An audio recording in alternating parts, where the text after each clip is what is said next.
successful and a holding against at all times. Be careful.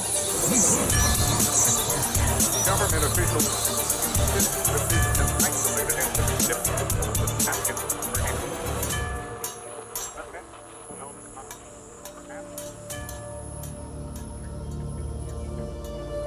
December 5th, 1983.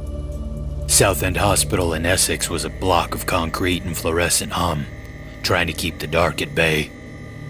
A nurse stood just outside the sliding doors, stealing a cigarette like it was contraband, her breath fogging in the winter air. 10 o'clock at night and the fog was thick enough to choke on, a white shroud draped across the parking lot. She was the only one out there, the last warm light of the awning stretching no further than a few feet in the mist. That was when she heard it. Footsteps. Slow and uneven. Something dragging across the concrete, like dead weight being hauled behind a tired man. Nothing unusual about footsteps in a hospital car park, except these didn't belong to a doctor finishing his rounds or a visitor sneaking out for a smoke. These footsteps belonged to something else, something that didn't care who heard them. Her stomach tightened, memories stabbing through her nerves like barbed wire.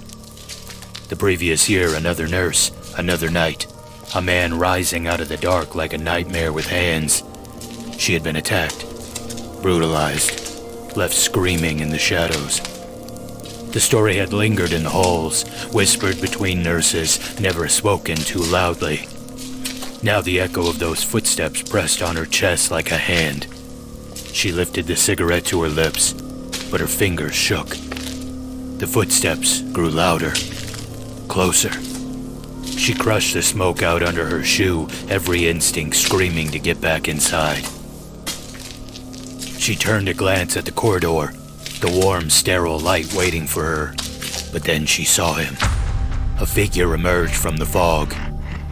A man, or something that was once a man. His posture was all wrong, hunched and twitching, his hands curled like claws looking for something soft to tear into. She thought maybe he was hurt, maybe he was lost. She called out. Hello? But no answer. Just silence and the hiss of the fog between them. Then he froze, watching her, barely visible but staring holes through her skin. She called again, louder. Hello? This time he moved. The way he moved turned her blood cold, animalistic, hungry, wrong. She didn't wait for a second chance. She bolted inside, heart jackhammering, lungs clawing for air. Once inside under the fluorescent light, it all felt silly. Just a man in a car park. She laughed it off, her nerves convincing her imagination had played a cruel trick. She had no idea that the man followed her in, his claws tucked away, his breathing calmed, his eyes set on the waiting room. His name was Bill Ramsey. By the time he left Southend Hospital that night, several others would be screaming in pain, their wounds fresh, their bodies broken. And that was only the beginning.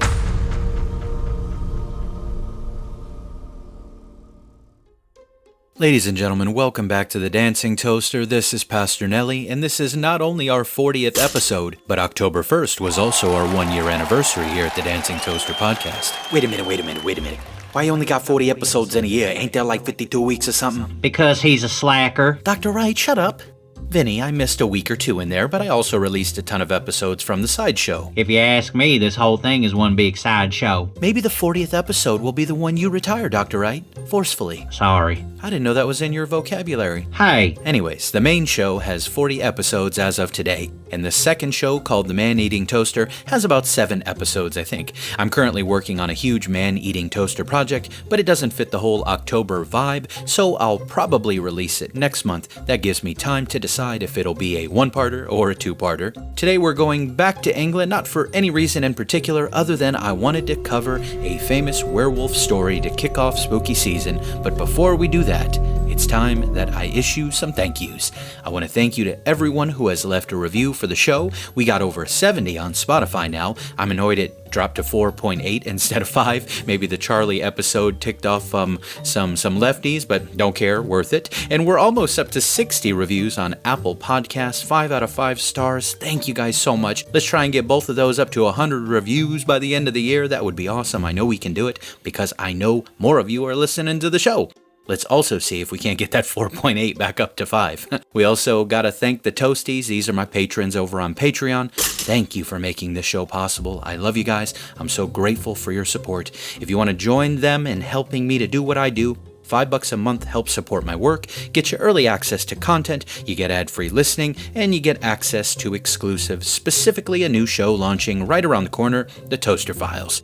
If you can't support monthly or you feel led to support another way, head on over to buymeacoffee.com/The Dancing Toaster. Some prefer PayPal. You can do that too. If you want to rep The Dancing Toaster around your city, head over to my merch store. Get some Dancing Toaster gear at thedancingtoasterstore.printful.me. If you are as strapped as me right now and you can't support the show financially, sharing the show is free, telling others about it is free. Those things still help me in a massive way. They feed the algorithms and they let other people know that the show is worth checking out. Speaking of checking out, I hope you check out last week's episode of Real Conspiracies, REEL Conspiracies. I got the opportunity to be on there with PJ and we talked about the Ghostbusters. Great guy, great show, and we had a great time. Am I forgetting anything, fellas? I think you're forgetting we don't get paid by the hour. What are you talking about? We ain't getting paid at all. Didn't you say we get some change, some coinage from the cameo thing? Well, 50 people actually have to make requests for that to work. But you never announce it, so how they supposed to know, and how am I supposed to get paid? Fine. One final announcement. The Dancing Toaster is on Cameo. You can get a personalized video message from myself, Dr. Wright, or Vinny. It's another fun thing I'm trying to do for the show, another way of connecting with people a little more directly. Speaking of connecting more directly, I thought you said that was going to be the last announcement. I forgot one. Sue me. On second thought, don't. Shut up anyway. Speaking of connecting more directly, to celebrate the 1-year anniversary, I'd love to do a live Q&A for my Toasties on Patreon. That may be a little challenging, given that we're all in multiple time zones and all, but I think it could be a lot of fun. Stay tuned for that, and if you would like more direct access to me, head on over to the Patreon and join. Would you please get on with it for the love of all that is holy? Yes, Doctor, we will now begin our deep dive on the Southend Werewolf.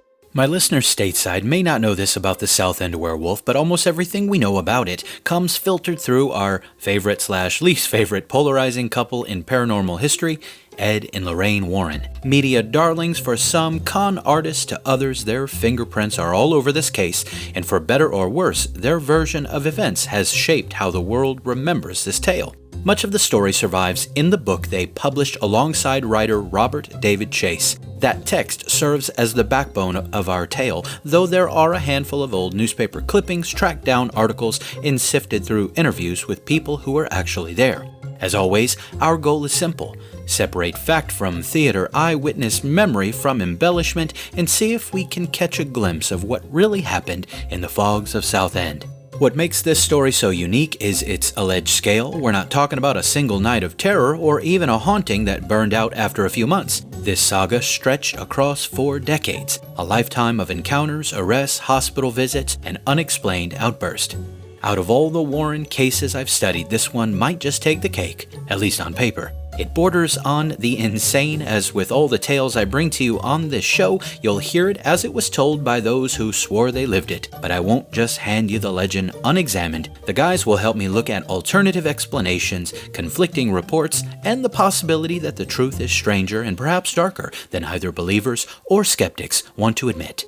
In the end, the decision will be yours as to what you choose to believe. So let's begin.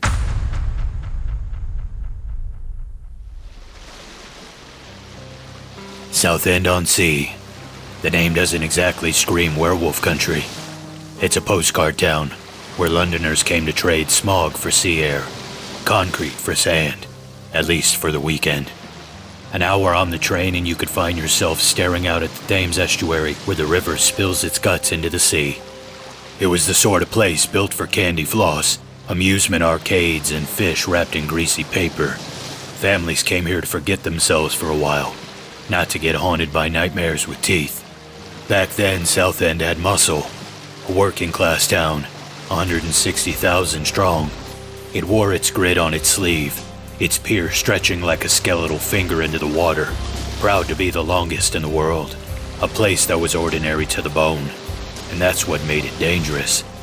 You don't expect monsters to come crawling out of a place like this. Neither did Bill Ramsey. Born in 1943 when England still reeled under the weight of war, Bill should have had a normal enough life. He grew up, married Abby in '65, raised 3 kids, the standard script. But somewhere between the wedding vows and the family dinners, the cracks began to show. The first tear in reality actually came long before marital bliss, when Bill was just 9 years old. A moment buried so deep in his subconscious it took decades to claw its way back to the surface. By the time he remembered, it was already too late. In the mid-60s, the nightmares began. Same dream on repeat, grinding him down night after night. Bill would walk into the kitchen, see his wife at the sink. She'd turn, her smile collapsing into a scream that tore at his insides. He never saw his own face in those dreams. He didn't have to. He knew what she saw. Something monstrous. Something inhuman. The dream owned him for years. Abby would wake to him thrashing in their bed, sweat dripping from his skin like he'd been running through fire. Then, just as suddenly as it started, the dream vanished in '67. Silence was a false peace, the kind that never lasts. One winter night, the silence broke like fine china.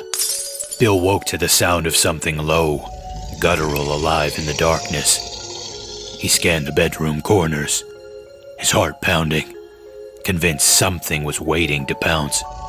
Then the realization hit him like a bullet. The growl wasn't inside the room, it was inside of him, rattling up from his chest. It didn't stop there. A few months later, the Ramsey family sat down for dinner, the TV flickering with Universal's The Wolf Man. Abby made an innocent comment, teasing her husband about how much he loved the film. It should have been harmless, but Bill snapped. His voice broke across the table, shouting that maybe he was sick of the Wolf Man. His wife froze. She was blindsided by the rage in his tone. He didn't know why he'd exploded either. All he knew was that he needed out.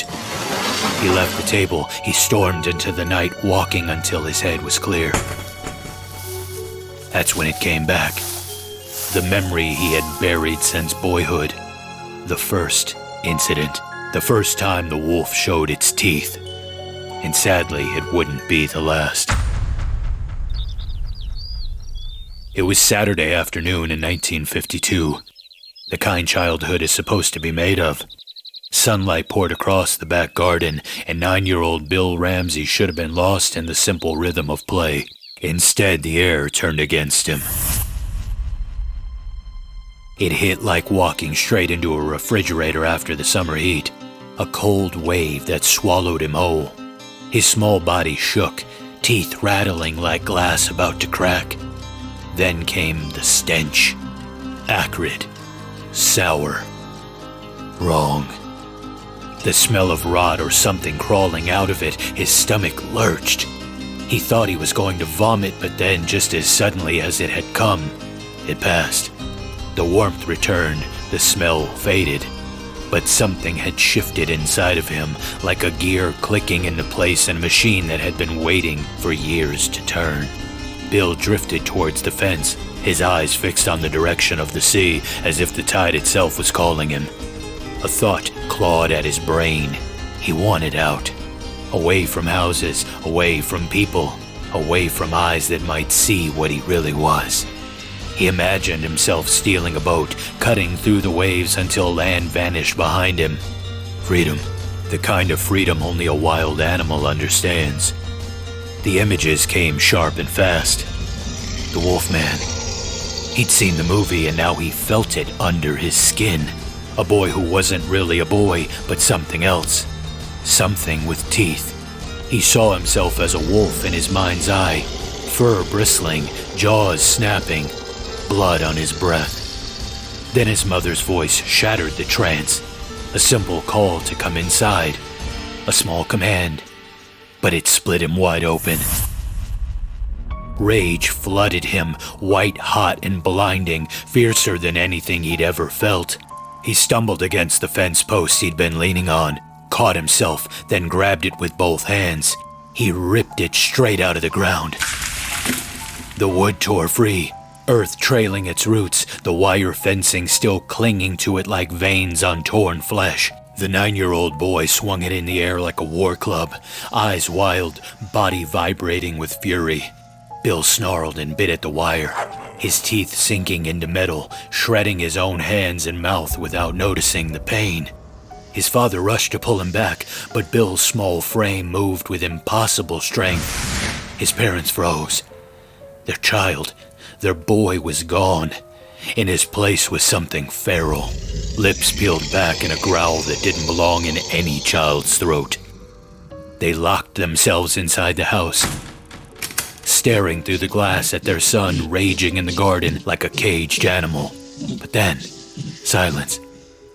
The growling stopped. What came next was worse. A timid knock at the door, the sound of Bill's sobs carrying on the wind. When they opened the door, the boy collapsed into their arms, bleeding, broken and confused. He didn't understand what had happened, and neither did they. But the memory never left. For the rest of his childhood, Bill would sometimes stare at his hands and swear he saw claws. Visions of wolves haunted the edges of his mind. The anger would rise in him like a tide, sudden and brutal, though never again with the same ferocity as that day in the garden. His parents buried it, refusing to speak of it, and eventually Bill's mind buried it too. A shameful fragment locked away, rotting in the dark until it was ready to come back. It stayed hidden for years. Bill grew up, married Abby, built a family, and for a while, life was ordinary, almost safe. But the wolf never really went away. It just waited. And in the early 1980s, it came back with teeth. It was the early 80s and the wolf inside Bill Ramsey was starting to stir again. He felt it first on his night walks. Long, aimless stretches under the stars, the cool air washing over him like an old memory. The wolves returned to his mind's eye, shadows slipping across his imagination. He wasn't lashing out, not yet, just drifting, searching. One night he walked past a church. Something about it pulled at him, not faith, not prayer. Bill made it clear in every interview he wasn't a religious man. But still the building whispered to him, a strange magnetism, as if stone and stained glass could sense the beast he carried. It escalated one Sunday night. Bill was finishing up a shift with 2 colleagues. They decided to head to the pub.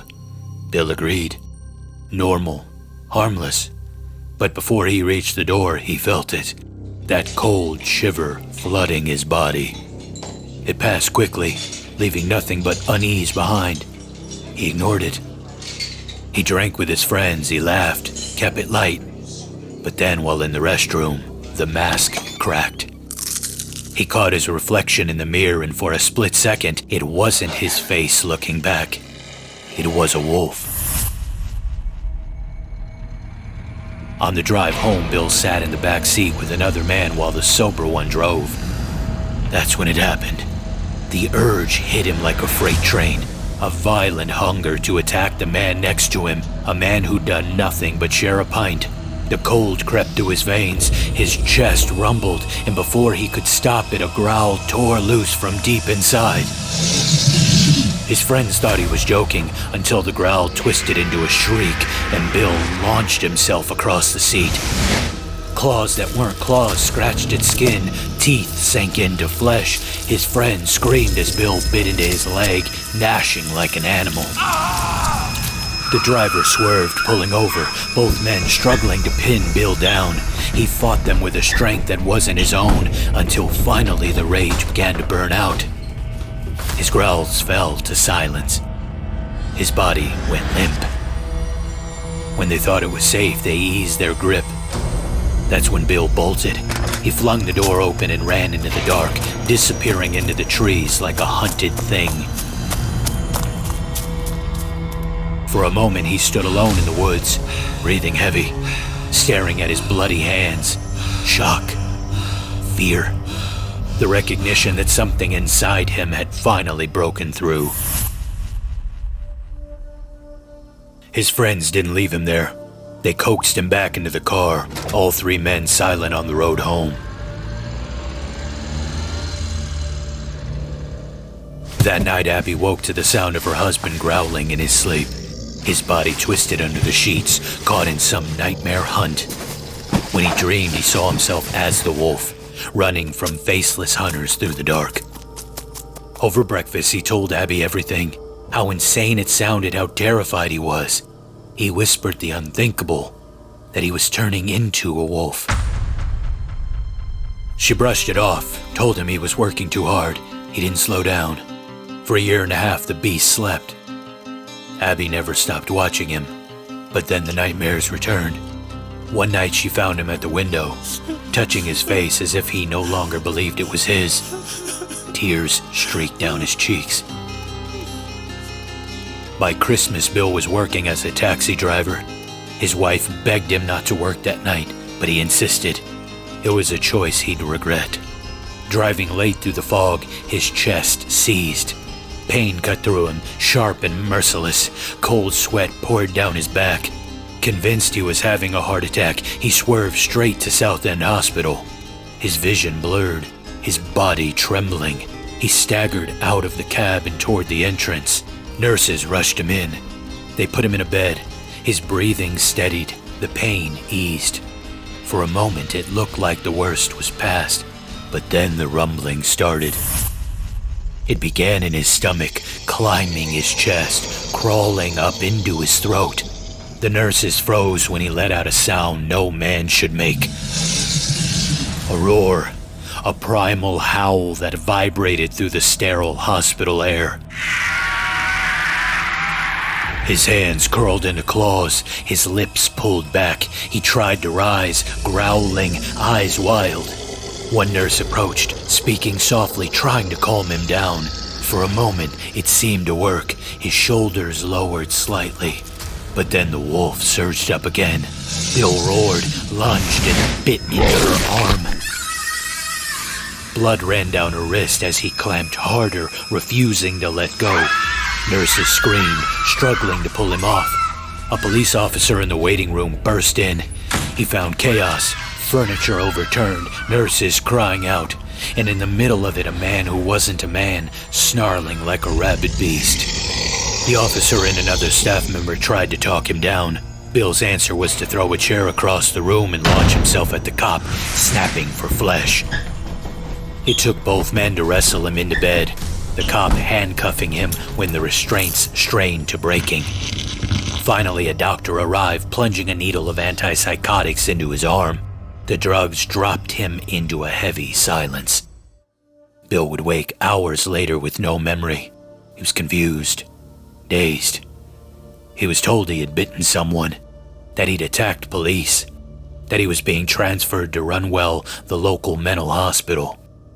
Runwell was its own nightmare. Bill described it as hell.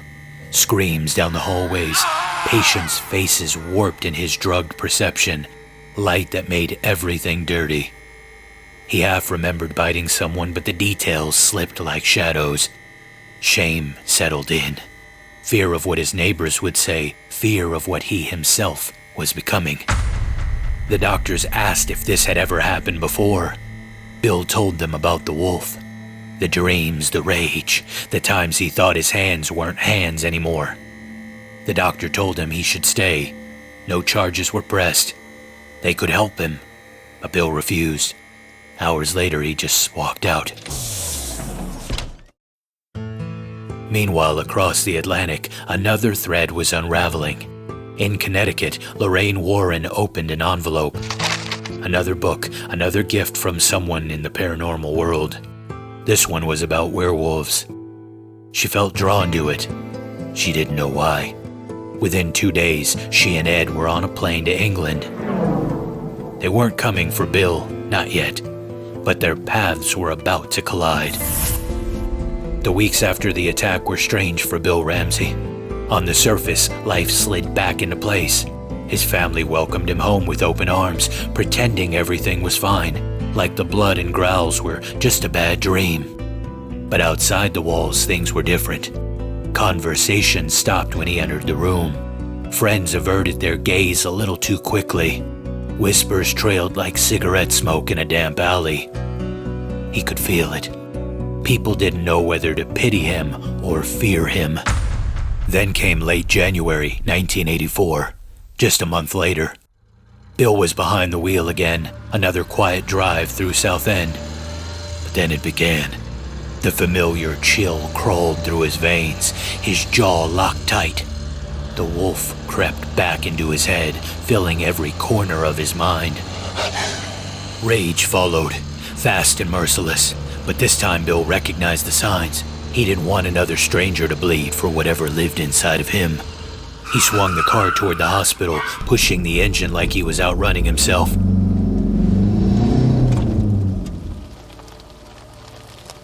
The hospital was quiet. Too quiet. Only one nurse manned the reception when Bill stumbled through the doors. His speech slurred, his steps uneven. She thought he was drunk. He wasn't. He was unraveling. She told him to sit while she fetched a doctor. Bill begged her to help him, voice breaking with panic. Then he saw his hands curling into claws again. Then it snapped. The nurse hit the floor before she even knew what had happened. Tossed aside like a rag doll. 2 patients rushed in to help, but Bill met them with the fury of something that didn't belong in a hospital. He threw both men across the room with a strength that didn't fit his frame. His growls echoed through the halls, sending nurses scrambling for the phones. Bill stormed down the corridors, a one-man wrecking ball of teeth and rage. Furniture splintered, doors slammed. A doctor tried to block his path, but Bill lifted the man clean off the ground and hurled him into a wall like he weighed nothing. Room after room, he raged through the building, the sound of his inhuman growls spreading panic like wildfire. Police swarmed the hospital, boots hammering on the linoleum. It took 4 officers to corner him in a dead-end corridor. For a split second, Bill considered launching himself through the glass behind him. But before he could make the leap, they rushed him. The struggle was brutal. One officer ended up hospitalized for 4 days. When the cuffs finally clinked shut around his wrists, the storm inside him died. He deflated. Reality crashed back in. They hauled him off to a holding cell. Hours later, he found himself face to face with the police surgeon. Bill was quieter this time. Sheepish. He tried to explain it all away as seizures. Not epilepsy, but something else. Something he couldn't name. The surgeon didn't think Bill was psychotic, but he saw the signs. The delusional wolf fantasies, the physical violence, the cold switch between man and monster. He told Bill that if he ended up in police custody again, Runwell wouldn't be optional. Bill walked out a free man. 2 attacks in 1 month. A hospital in chaos, a city whispering. But then, silence. For 2 years, Bill managed to keep the beast at bay. He devoured everything he could find about lycanthropy. The old medical accounts, the folklore. The stories all ended the same way. Murder or cannibalism. He wondered if that was where his story was heading. The dreams never left him. He still saw the wolf at night, running in the dark. Waiting. July 1987, a warm night in Southend. The kind of evening that hangs in the air like a heavy breath, slow and sticky.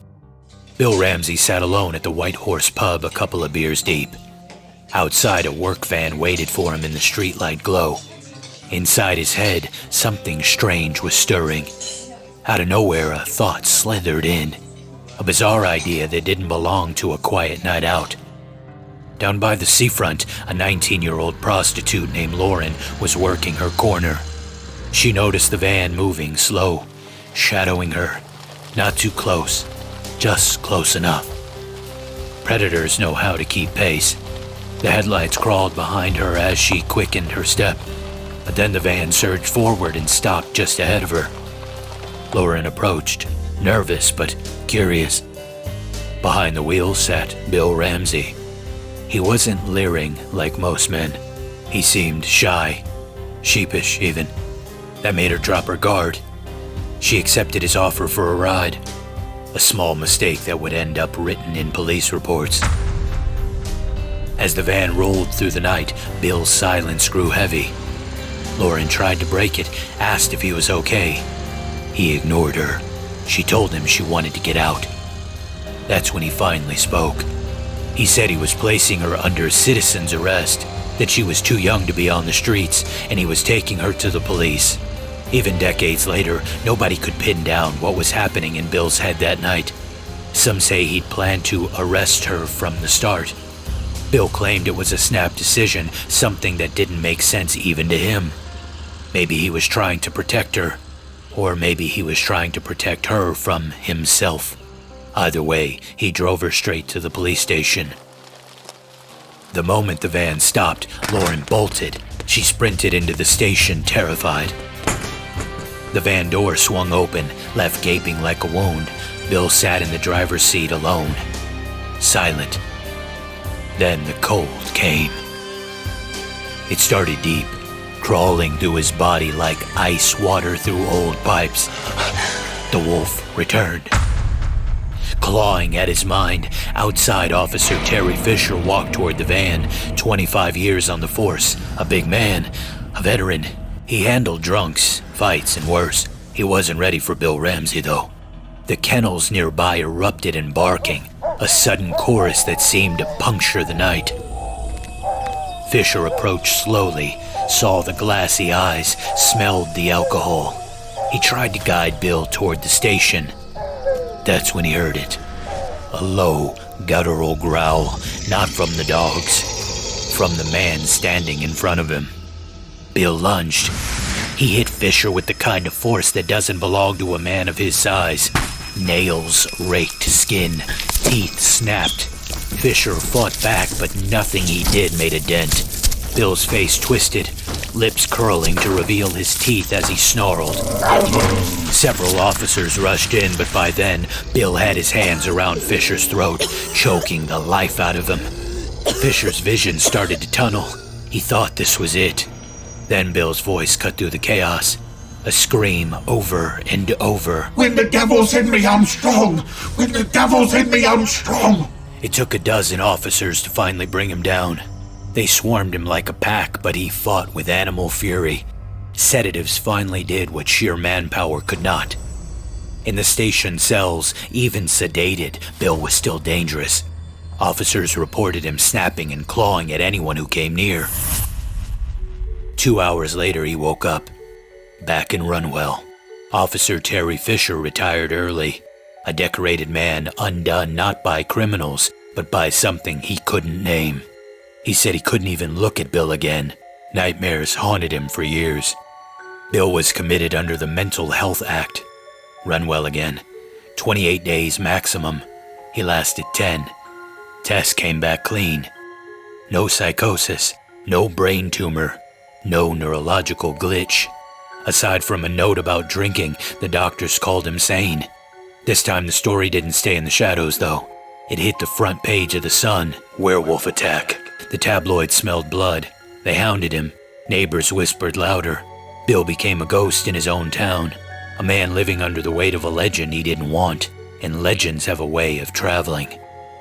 Ed and Lorraine Warren were still in England, working their circuit of cases and media appearances. They caught Bill's story on TV. Intrigued, confused about where Southend even was, they called around London police stations trying to find him. Eventually, Southend police picked up the phone. An officer there, sympathetic to the Warrens' reputation, put them in touch with Bill and Abby. The Warrens wanted a meeting. Ed was hesitant. The case was almost too bizarre, even for them. But Lorraine insisted. The wolf had their attention. The first meeting was over a meal at a restaurant. Bill told his story. Lorraine thought he downplayed it. Ed didn't. He told Bill flat out he believed he was possessed by the spirit of a wolf, that this wasn't a mental problem, but a spiritual one, that it needed an exorcism. Bill thought Ed was out of his mind, but Ed didn't flinch. He wanted Bill in America, in the hands of Bishop McKenna, their go-to exorcist. They met again at the Anne Boleyn pub, a place with its own ghost stories hanging in the rafters. This time Ed called the entity demonic. Bill said he couldn't afford the trip. The Warrens told him they'd handle it. Then came the night at home. Another attack. Bill backhanded the family dog across the room. Abby's voice broke through the rage, pleading with him to stop. Something in her tone brought him back, and that was the final push. Bill agreed to go to America. He didn't care how strange it sounded anymore. The Warrens arranged for the People tabloid to cover his expenses in exchange for his story. Reporters and photographers tagged along. Months would pass before the trip, months in which the wolf inside him paced, waiting for its next attack. Eventually, Bill made his way to America, the land of big skies and bigger headlines, the Warrens' home turf. Bill Ramsey had crossed the Atlantic carrying a lot of baggage, and only a little bit of it was luggage. He brought the wolf with him. In Connecticut, he met Ed and Lorraine again, and for the first time, Father Robert McKenna, a frail old priest whose thin frame and quiet voice gave no hint that he was about to stare down something inhuman. He was the one chosen to confront what Bill carried inside. The night before the exorcism, the beast tested the waters. Bill suffered what he now called a seizure, but it was no medical event. He turned on Abby. His jaws snapped at her throat as he growled like a cornered animal. She didn't scream. She didn't run. She did what she always had done. She spoke to him, calm but firm, human. She called her husband back from the edge, and like some strange miracle, it worked again. Abby's was the only voice that could break through the fog, the only one that could make the wolf hesitate. The Warrens' account detours here into a bizarre tangent, as if the supernatural bled into the margins. Enter Chuck Vogel, a reporter with bad taste in women and even worse luck. The night before the exorcism, he woke to find a pentagram burned into his forehead. Or so he claimed. A priest told him nothing was there. Vogel insisted he could still see it. He took it as a warning. He planned to stay away. But the morning of the exorcism, fate had other plans. He found himself outside the church, parked by the curb, staring at its doors. He stepped inside. The place was empty. Cold. He felt sick to his stomach. But it wasn't nerves. Something was wrong. Then he heard the creak of the confessional. A figure stumbled out wrapped in filthy rags, its face a road map of open sores, eyes burning red like hot coals. It stared straight at him and started limping down the aisle. Vogel bolted. He ran out screaming into the morning air. That night he sat in his house with a gun on the table, vowing never to chase another ghost story again. When the Warrens, Father McKenna, and the Ramseys arrived at the church, they saw no figure, no omen. Just the still, expectant air of a building about to host something unholy. The exorcism was ready to begin. Bishop McKenna sat at the front, flanked by 2 guards with stun guns, just in case. Bill thought it all seemed ridiculous at first. The Latin prayers, the cross, the old man in his vestments. But then it hit him. The familiar chill crawling through his body like winter seeping under a door. His muscles tightened. His hands curled. The growl rose in his chest. Reporters from The People snapped photos as Bill writhed in his chair. Lorraine swore later that his ears began to lengthen, tapering to settled points. A face caught halfway between man and beast. These were the worst physical symptoms he'd ever experienced. Bill lashed out but held himself back. For most of the ritual, he was like a caged thing, snarling but tethered. Until the end. Then the leash snapped. He exploded from the chair, lunging at Father McKenna with animal speed. bishop didn't flinch.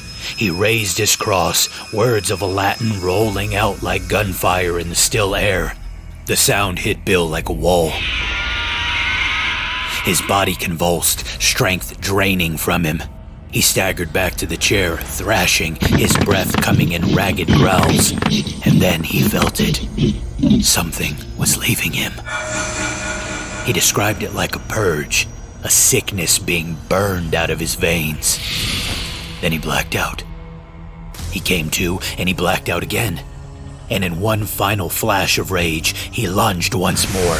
But this time, the wolf had no strength left. He collapsed unconscious. When Bill Ramsey opened his eyes, it was over. The weight that had stalked him since childhood was gone. His eyes were clear. His hands were steady. Abby said she hadn't seen him like that in years. Maybe never. They stayed a few more days in America, thanking the Warrens and Father McKenna. Bill still wasn't sure what had happened, not really. But whatever it was, it worked, and he was grateful. He returned to England a free man. No more attacks, no more growls in the night. The wolf was gone.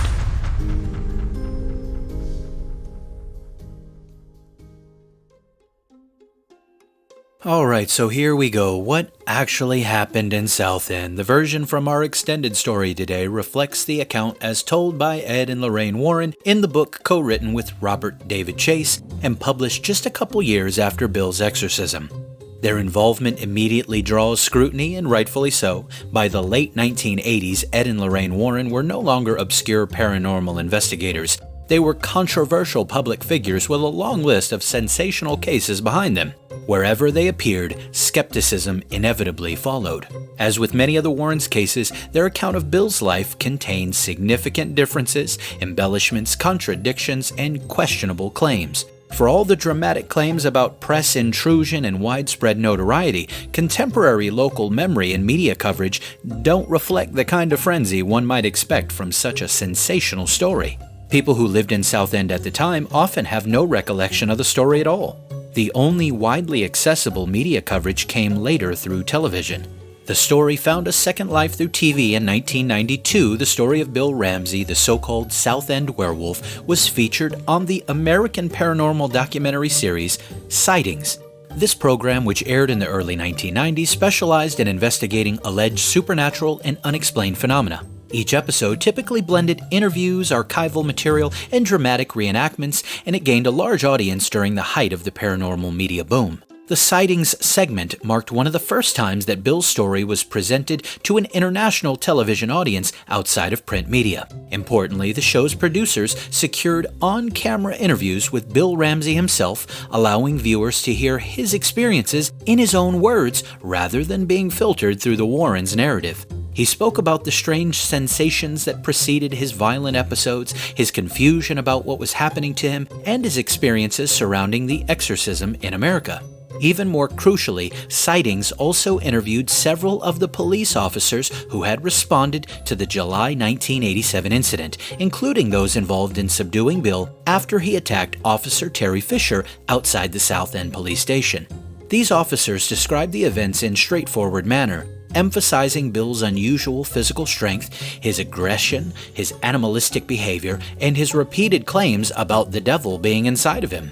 Their testimonies were matter-of-fact, grounded in their professional observations, and they provided an important layer of independent corroboration for the most well-documented part of the entire case.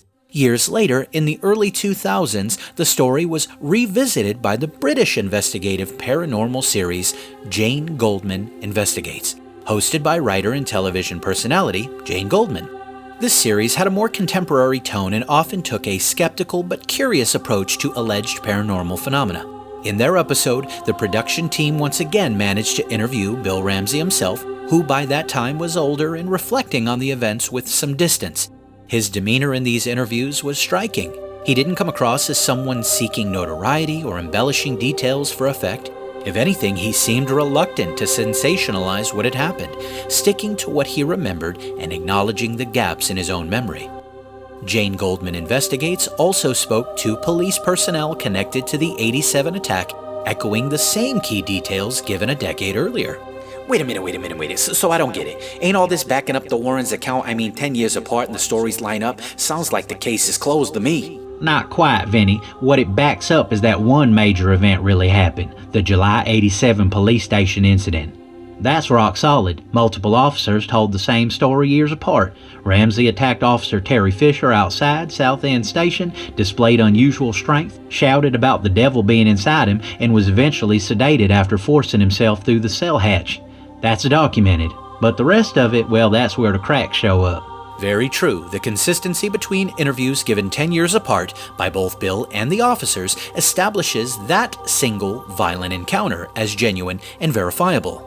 The Warrens, on the other hand, described decades of escalating werewolf rampages, hospital staff attacked in waves, swarms of police wrestling them down multiple times. It reads like something out of a supernatural action movie. But neither TV program make any mention of any of that. They focus entirely on the police station incident, nothing else. Hold up. You're telling me all those wild scenes in the book didn't happen? No, Vinny, he's being surprisingly reserved and explaining there's no evidence for the other events. No interviews with hospital staff, no hospital records presented, no police corroboration. If those events were as dramatic as the Warrens described, you'd expect at least some trace of them. Instead, what we have is a single, well-documented night in July of '87. Bill's own testimony on TV reflects the same simplicity. He don't talk like someone who believes he was locked in a grand spiritual war.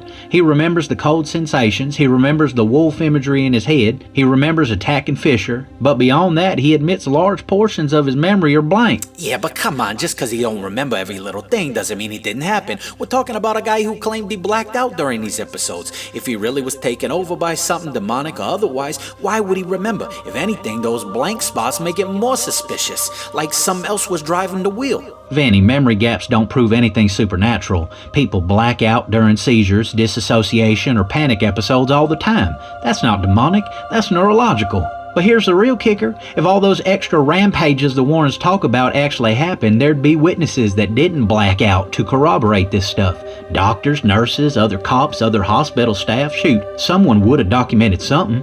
Blackouts may explain why Bill don't remember, but they don't explain why no one else seems to either. You can't have years of chaos with no paper trail. On top of that, much of what he knows he learned afterward from other people. This sharply contrasts with the Warrens' portrayal of him as a man praying constantly, battling possession for years, fully aware of some demonic presence inside him. But what about that guy with the pentagram or whatever on his forehead? Chuck Vogel, right? That part was crazy. Yeah, and it was also completely absent from both TV programs. No mention from Bill, no mention from the police, no mention from producers. The entire subplot seems to exist only in the Warrens' book. It's a perfect example of how they insert sensational elements to make the story more theatrical. The TV shows also treat the exorcism in America quite differently. They acknowledged it happened, they acknowledge Bill said he felt something during the ritual, but they don't repeat the Warrens' claims about physical transformations like elongated ears or overt demonic manifestations. Bill simply states that something shifted inside him and that he didn't have any further episodes afterward.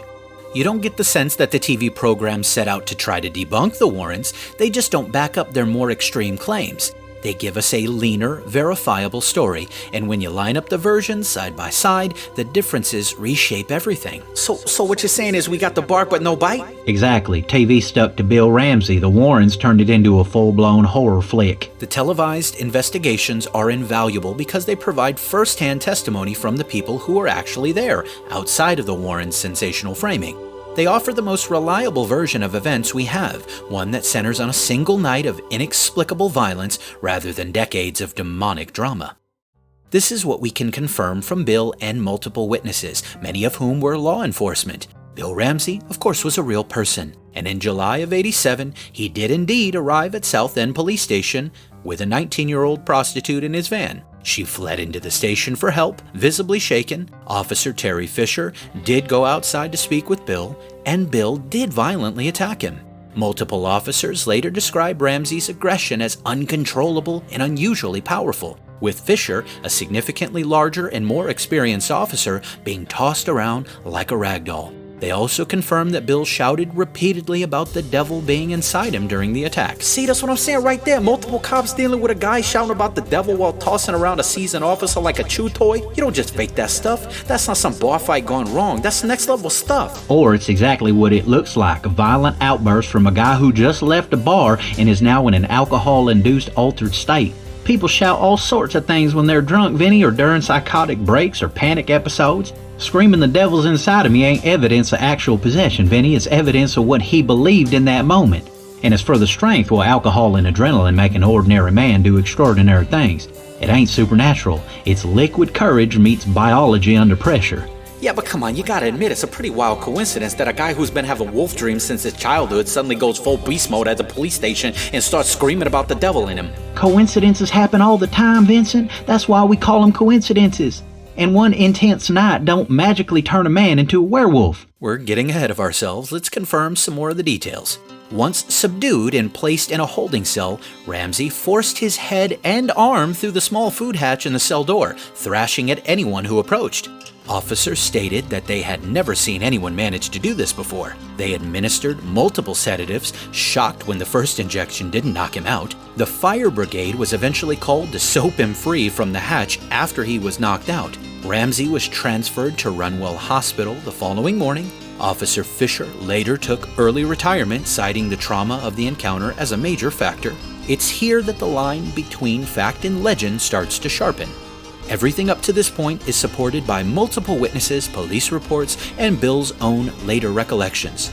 A real man, a real attack, real officers struggling to restrain someone who, for one terrifying night, seemed almost inhuman. This isn't hearsay whispered decades later. This is the core event on which everything hangs. What happened after this moment, how it's interpreted, retold, and reframed is where the story begins to split in two. On one side, you have the documented facts. On the other, the Warrens' sprawling supernatural saga.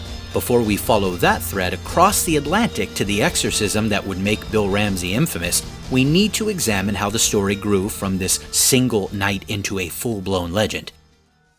When Bill spoke in those televised interviews, he did reference several key incidents from his past.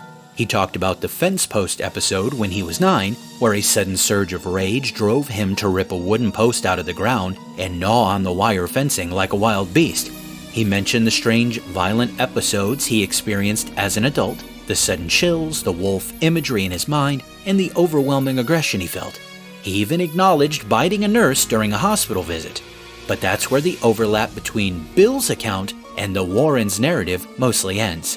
None of the more extreme claims in the Warrens' book, such as the multiple hospital rampages or drawn-out brawls with multiple groups of police, they're not supported by any independent witnesses. There are no hospital records, no corroborating interviews, no police reports that match the scale of what the Warrens described. Wait a minute, hold on.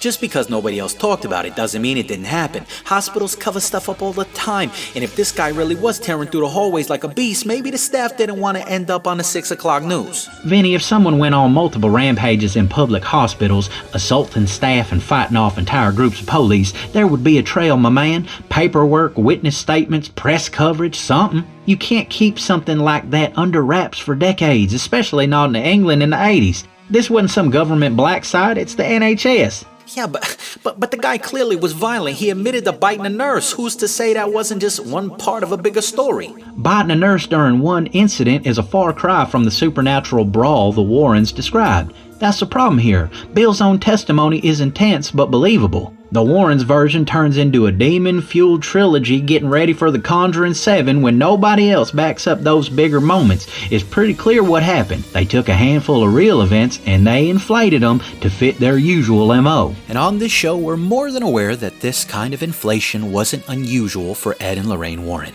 They often entered cases after the most sensational moment had already passed, reframing events through their worldview, then turning everything up to 11. Their books tend to blur the line between fact, interpretation, and dramatic storytelling, and while that makes for a compelling supernatural narrative, it also makes it hard to separate what really happened from what was added for effect.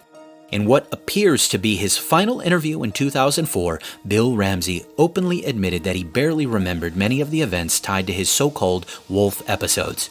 Most of what he understood about his own actions came secondhand from people who witnessed them and told him after the fact. That detail is crucial because it suggests his outbursts involved periods of altered consciousness or even complete amnesia. But see, that's what I'm talking about. He doesn't remember because something else was in the driver's seat. Classic possession. He checks out, the beast checks in. Or, Vinny, it's exactly what we see in dissociative states, seizures or panic episodes. Memory gaps don't prove a demon clocked in for the night shift. They prove his brain wasn't recording. That's not supernatural, son. That's neurological. It's also important to note that medical testing conducted around the time of the 87 incident did not reveal any obvious physical or psychiatric causes. Neurological scans and psychological evaluations came back inconclusive. Doctors couldn't identify a clear medical explanation for his behavior. Some specialists floated the possibility of clinical lycanthropy, a rare psychiatric syndrome where a person believes they are transforming into an animal. Historically, this condition has been documented in a small number of cases, often involving intense psychological trauma or cultural influence. Others suggested a possible neurological basis, noting that certain forms of temporal lobe epilepsy have been linked to sudden bursts of aggression or altered states. But in Bill's case, no conclusive evidence was found to support any single diagnosis. So they ran all their little tests, they came up empty, and you still think it's just in his head. Maybe science didn't find anything because it wasn't a medical problem to begin with. Or maybe because medicine don't magically give you a neat label every time someone acts out. Not finding a cause don't mean the default is possessed by a wolf demon. It just means the data's incomplete. That's not proof of the paranormal. That's proof we don't know everything yet. Interestingly, Bill himself often referred to these violent fits as seizures. It wasn't a formal diagnosis, he simply didn't have better terminology for what he was experiencing. To him, the episodes felt involuntary, physical, and terrifying, even if he couldn't explain their origins. The Warrens' book leans heavily into the spiritual framing of Bill Ramsey's story. He describes church visits, prayers, and spiritual struggles, portraying the Ramseys as a family caught in a battle that went beyond the natural world. Whether every detail of that framing is exact or not, what's clear is that faith and ritual would come to play a decisive role in how Bill's story ended. Bill Ramsey stated in many interviews that he wasn't particularly religious before the events unfolded, church wasn't a regular part of his life, and he didn't consider himself devout. Yet, the exorcism in America became the defining turning point of his story. See, that's the part that gets me. He didn't even believe and it still worked. That's not psychology. That's power. You don't need to be a church boy for something real to grab a hold of you. He walked in skeptical, walked out a different man. That's not coincidence. That's deliverance. Or, Vinny, he stepped into a highly charged environment designed to give him exactly that kind of experience. Authority figures, ritual, intense atmosphere. You don't need angels or demons for that to change you. That's how belief works. Whether he walked in a skeptic or not, the setting did the heavy lifting. Bill later admitted that he initially thought the entire idea of flying to America for an exorcism was ridiculous. He only agreed because he'd run out of options, and as he joked, because it was a free trip abroad, something he'd never done before. But during the ritual, he said he felt something shift within him, something he couldn't explain. Whatever that was, he believed it worked. Boom, that's what I'm talking about. He felt it. He didn't need a medical report to tell him something real was happening. That's the kind of moment you can't fake. When the spirit moves, it don't need your permission. Or it's the power of suggestion doing its job. You keep calling it spiritual, I call it human psychology on full throttle. Give someone a ritual with weight behind it, make them believe it's their last hope and their mind can do the rest. That don't make it fake, Vinny, it makes it explainable. What can't be argued is the outcome.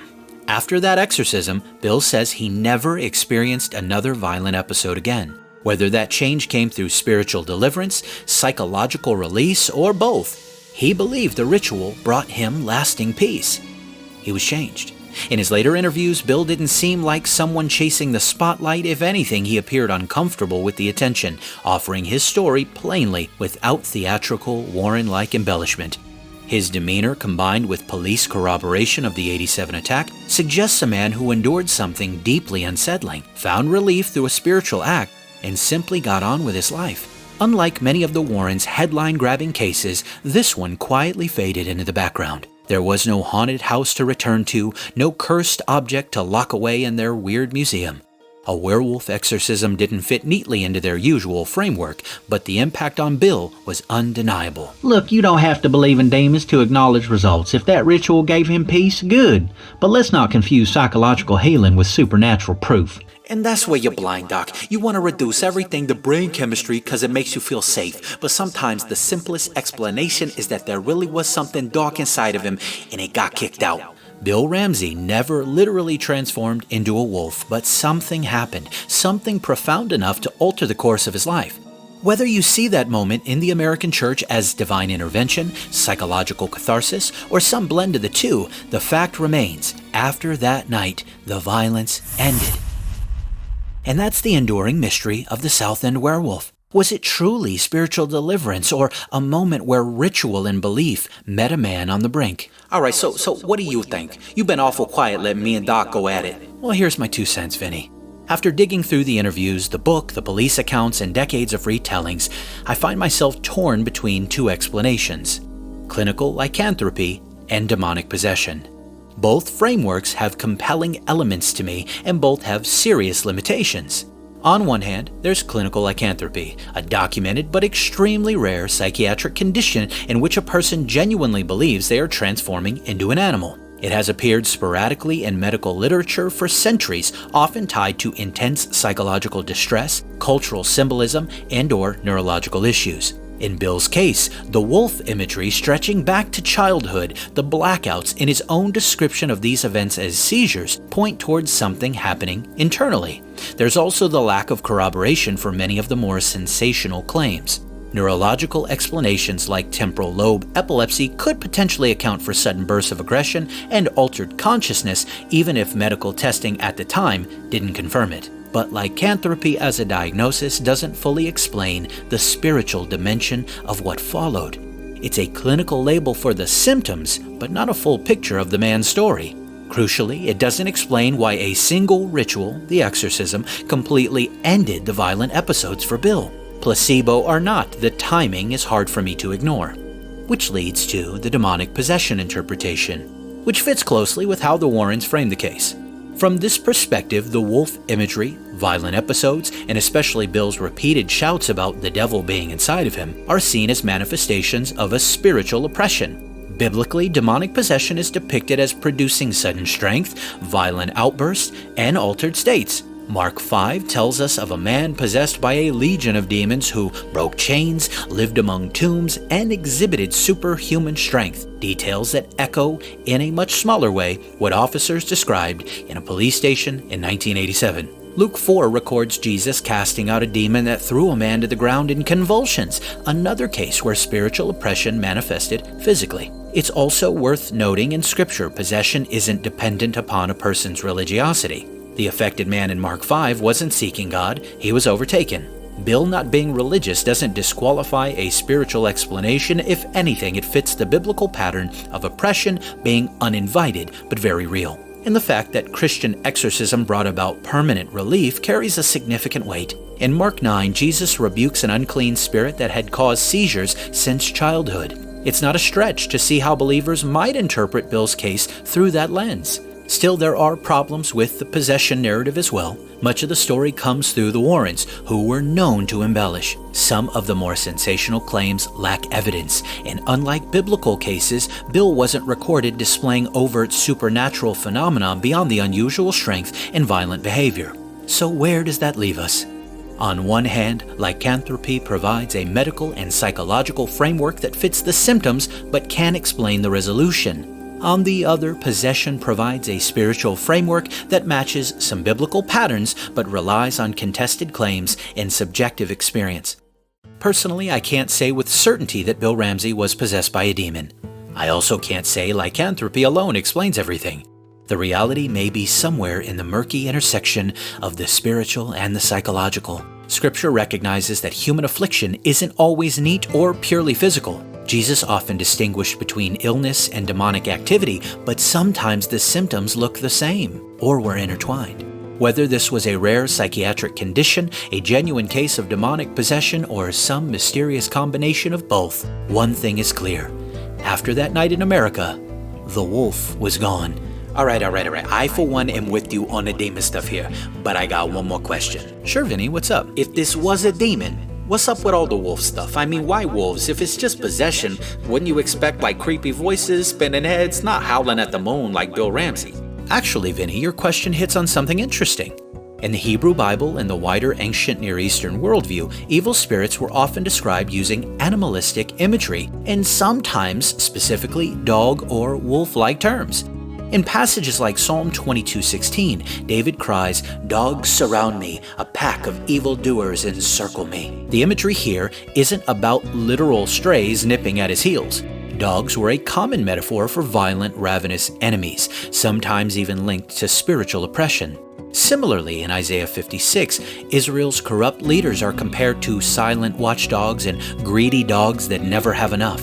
The wolf or dog becomes a stand-in for a predatory, unclean, chaotic force, often associated with spiritual corruption. Beyond scripture, in Second Temple literature and various ancient Near Eastern demonologies, unclean spirits were sometimes imagined as hybrid or animalistic beings, blurring human and beast. Archaeological finds from Mesopotamia and Canaan sometimes depict guardians and malevolent spirits with canine or lupine features, sometimes acting as hunters, pursuers, or devourers. Now look, you're reaching. What's some dog imagery in Mesopotamian statues got to do with Wolf Boy over here? You know there ain't no biblical support for no dogged demons. I figured you'd say something like that, Doc, which is why we're going to consider some Hebrew terms straight from the Bible that our English translations have difficulty with.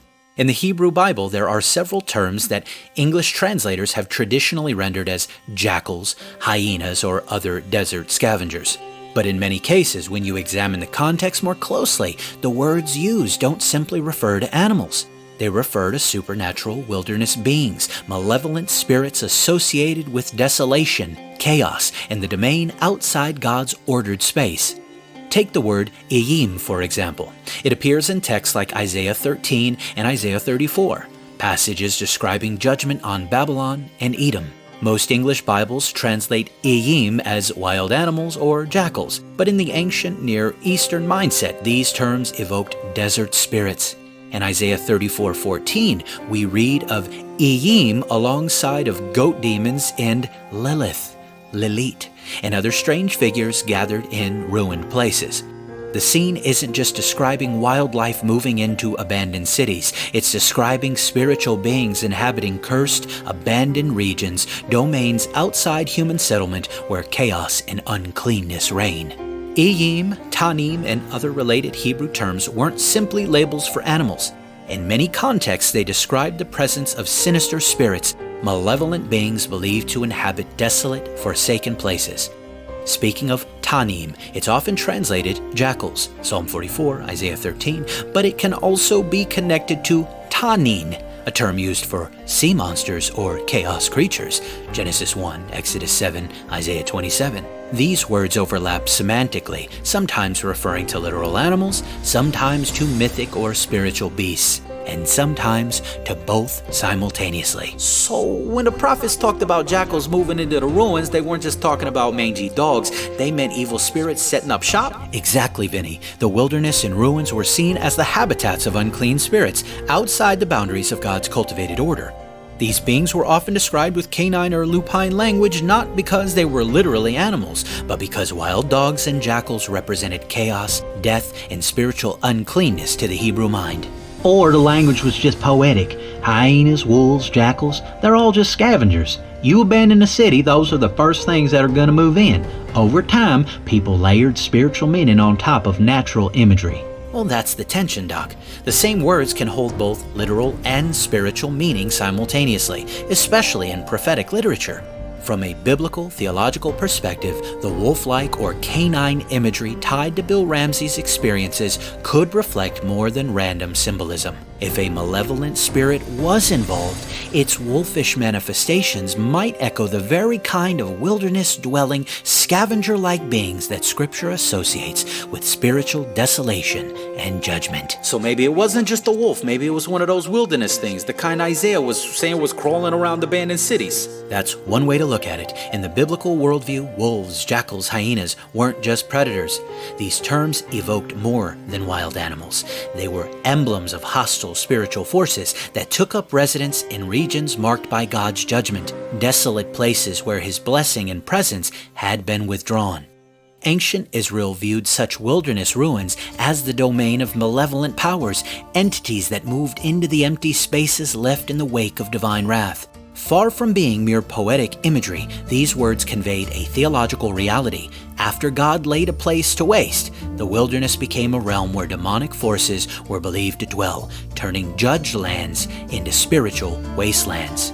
Whether Bill's wolf was a psychological symbol or something more literal, the connection to ancient spiritual imagery is striking. If you take the demonic possession framework seriously, the wolf imagery could reflect the character or manifestation of the particular spirit involved. Evil spirits in biblical thought are not faceless. They often express their nature symbolically, just as Legion in Mark 5 manifested through self-destruction and inhuman strength. A spirit tied to predatory or canine imagery could manifest through wolf-like visions, sensations, or behavior. Or it was just cultural imprinting. Bill grew up watching the Wolfman movie. He dreamed about wolves as a kid. When his psyche cracked, it grabbed the most potent symbol it could find. And wolves are powerful symbols. Ancient, primal, scary. Always have been, always will. Both explanations are plausible. Wolves in scripture and folklore have always carried the weight of danger, chaos, and spiritual threat. Whether Bill's wolf imagery reflected the nature of a spiritual entity or the landscape of his own subconscious, it wasn't random. In biblical terms, wolves and dogs often stood for unclean, violent, and threatening forces, both human and supernatural. The fog over Southend has long since lifted, but the questions still hang in the air. Was Bill Ramsey a man cracking under hidden pressure, or a man bruised by something old and hungry that Scripture would place in the ruins? I cannot settle that for you. This is one of those stories where I'll leave you with more questions than answers. Where and how was the door opened for demonic oppression? Was it merely the spiritual neglect of a family, or was there more going on than we've been told? The parties involved are no longer alive to ask or no longer talking. And I couldn't even find an obituary for Bill, so I don't know if he's still alive. If he was, if he is, he'd be in his 80s. Did he or his family do something to make him spiritually vulnerable? Or is this one of those instances that Satan reminds us that he and the kingdom of darkness don't care and don't play fair? If he was possessed, how come the demon let him live most of his life unhindered? Is that part of the game for them? Part of the fear of a home intruder is not knowing when or how they'll show up. Do Satan's minions toy with the sons of Adam in the same way? Is that what made this so unbearable for Bill? The fact that he didn't know when or how the spirit would manifest?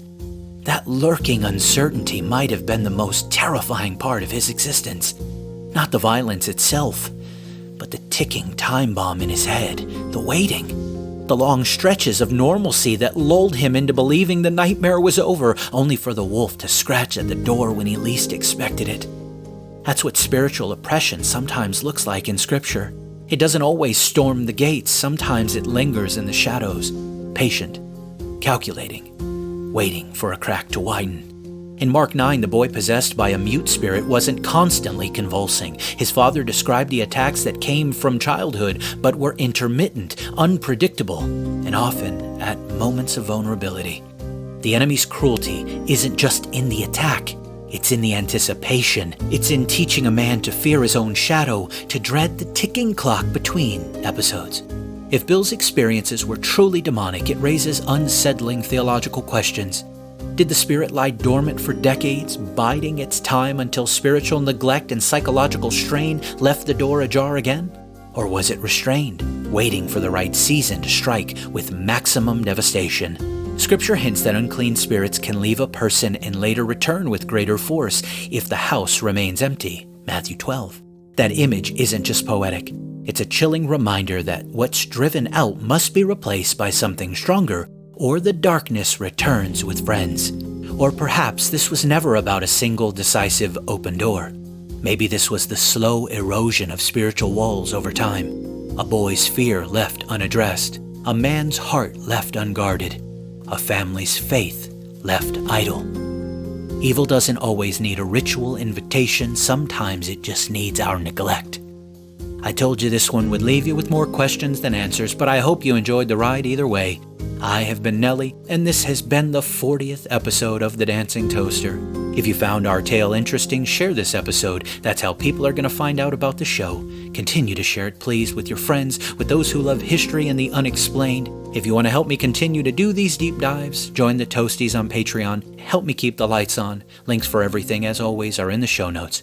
Even though Bill Ramsey never physically changed form, maybe next week we'll talk about somebody who did. As always, I want to thank you for listening to The Dancing Toaster wherever you're listening. Please like, share, subscribe, comment, leave me a review, follow, do all the things. Wherever you consume The Dancing Toaster, but whatever you do, don't consume toasters and don't let any werewolves consume you. I love you. I'm out. Report suspicious activities and call 911 for immediate response. Expect delay.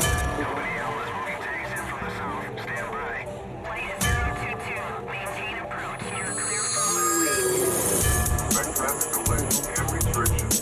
Take personal security precautions to avoid becoming a victim of an attack. Avoid crowded public areas and gatherings.